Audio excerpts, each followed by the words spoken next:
ગૌતમભાઈ જાદવજીભાઈ કૈલા, હાલમાં હું સરપંચ છું કુટુંબન। રોડ ચક્કાજામમાં સાહેબ પહેલો પ્રશ્ન તો મોટો એ હતો કે નબળી ગુણવત્તાવાળું કામકાજ, કારણ કે આજ 2 મહિના પહેલાં ગટરમાં ખાડા પડી ગયા હતા, તૂટી ગઈ હતી ગટર। અમે કલેક્ટર સાહેબને, મામલતદાર સાહેબને, R&D વિભાગને બધાને આવેદનપત્ર આપ્યા હતા, છતાં તે પછી એ જે અમે આવેદન દીધું તે પછી 3 દિવસે જે જ્યાં RCC નાખ્યું હતું અહીંયા જ ગટર કાલ રાતે બેસી ગઈ છે અને નબળી ગુણવત્તાવાળું કામ થાય છે।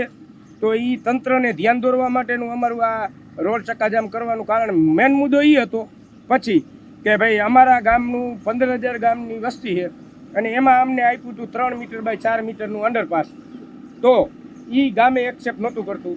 તો એની અમને સોલંકી સાહેબે જવાબદારી આપી છે કે ભાઈ 6 મીટર પહોળાઈ અને 3 મીટરની હાઇટ આવું એક અમે નાલું આપી દઈશું અને સર્વિસ રોડ ઝડપથી પૂરા કરી અને નાલું અમે ઝડપથી પૂરું કરી દઈશું।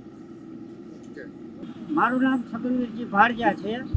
હાલની તારીખમાં મોરેશ્વર મહાદેવની જગ્યા સંભાળું છું અને ગામનું અત્યારે ટ્રાફિક એટલું બધું છે કે એની સીમા નહીં અને આજુબાજુનું દબાણ એટલું બધું વધી ગયેલું છે, દુકાનો કોઈ પાડતા નથી અને હાલે એવી કે તરે એવી જગ્યા પણ નથી। અને બીજું કે આ જે રોડ ઉપર કામ હાલે છે ક્યારે એના કોન્ટ્રાક્ટર કે એના સુપરવાઇઝરો કોઈ દી હાજર રહેતા નથી, એના માણસો ઉપર જ હાલે છે। એ તો ઘણી વખત ચેક કરેલું।